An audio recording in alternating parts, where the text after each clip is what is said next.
Halo Sobat, bagaimana kabarnya? Semoga sehat selalu ya.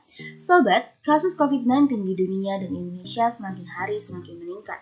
Tentunya hal ini sangat disayangkan. Banyak dampak yang dapat kita rasakan akibat pandemi ini.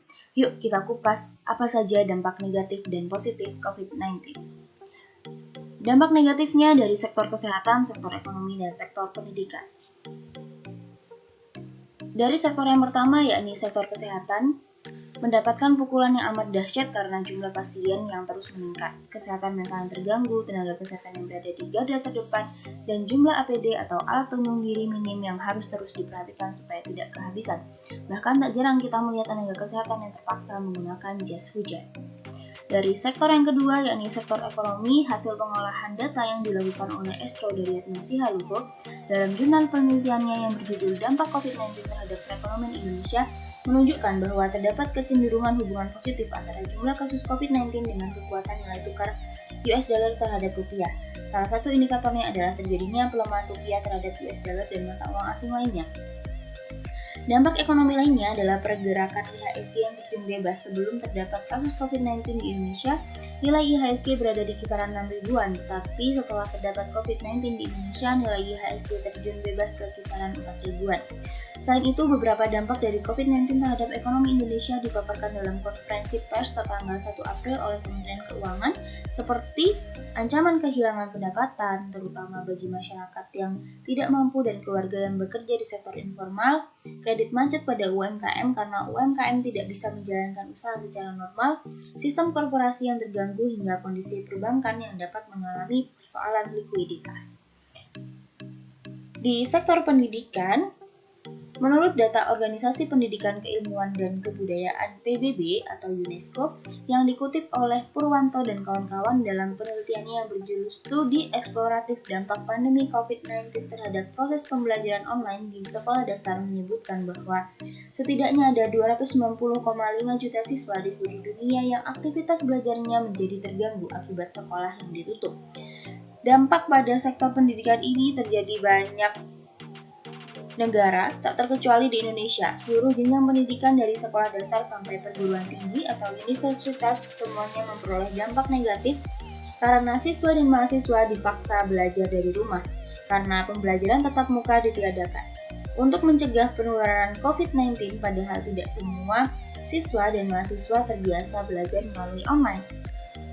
Apalagi guru dan dosen masih banyak yang belum mahir mengajar dengan menggunakan teknologi internet atau media sosial, terutama di berbagai daerah yang sering terkendala sinyal. Selain itu, anak-anak mulai jenuh di rumah dan ingin segera ke sekolah supaya bisa bermain dengan teman-temannya. Tak hanya pada siswa atau mahasiswa, orang tua juga terdampak. Biaya pembelian kuota internet bertambah sehingga akan menambah beban pengeluaran orang tua.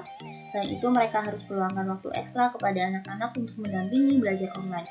Mereka harus membagi waktu lagi untuk mendampingi anak-anaknya dalam belajar online yang tentunya akan berpengaruh pada aktivitas pekerjaan rutin sehari-hari. Terkadang, para orang tua juga ikut belajar dan membantu mengerjakan tugas bersama anak-anaknya. Pembelajaran online juga memaksa para orang tua harus menggunakan teknologi, sehingga suka tidak suka dan mau tidak mau harus belajar dan siap mengajar melalui jarak jauh dengan menggunakan teknologi. Dampak yang dirasakan oleh guru maupun dosen akibat adanya metode pembelajaran jarak jauh membuat mereka perlu waktu untuk beradaptasi dan menghadapi perubahan baru yang secara tidak langsung akan mempengaruhi kualitas hasil belajar. Wah, miris sekali ya sobat, ternyata banyak juga dampak negatif dari pandemi COVID-19 ini. Namun, di balik peristiwa pasti ada hikmahnya. Begitu pula peristiwa ini ternyata juga memiliki dampak positif, di antaranya adalah beberapa hal berikut. Yang pertama, dari sisi lingkungan hidup. Dilansir dari kompas.com, COVID-19 menunjukkan pengaruh positif terhadap polusi udara secara global. Saat Cina menyatakan lockdown karena penyebaran virus corona yang semakin liar, citra satelit menunjukkan tingkat polusi yang menurun drastis di langit negeri tirai bambu itu. Seperti melansir Science Alert, Selasa tanggal 17 Maret 2020, para astronom menunjukkan penurunan emisi nitrogen dioksida di langit Eropa. Yang kedua, dari segi teknologi, komunikasi, dan informasi. Meskipun tidak bertatap muka secara langsung, namun kecanggihan teknologi menjadikan kita bisa tetap berkomunikasi dengan orang-orang yang jauh melalui berbagai aplikasi video conferencing yang akhir-akhir ini digemari masyarakat. Dan yang ketiga, perubahan gaya hidup menjadi perilaku hidup bersih dan sehat. atau PHBS.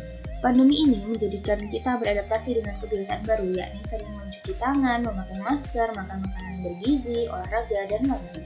Semoga kebaikan ini bisa tetap terjaga ya sobat. Luar biasa nih sobat, masih ada hal-hal baik yang patut kita syukuri meskipun di tengah pandemi. Terima kasih telah menonton video ini. Jangan lupa tetap patuhi protokol kesehatan supaya kita terhindar dari virus corona dan supaya pandemi ini cepat mereda. Amin.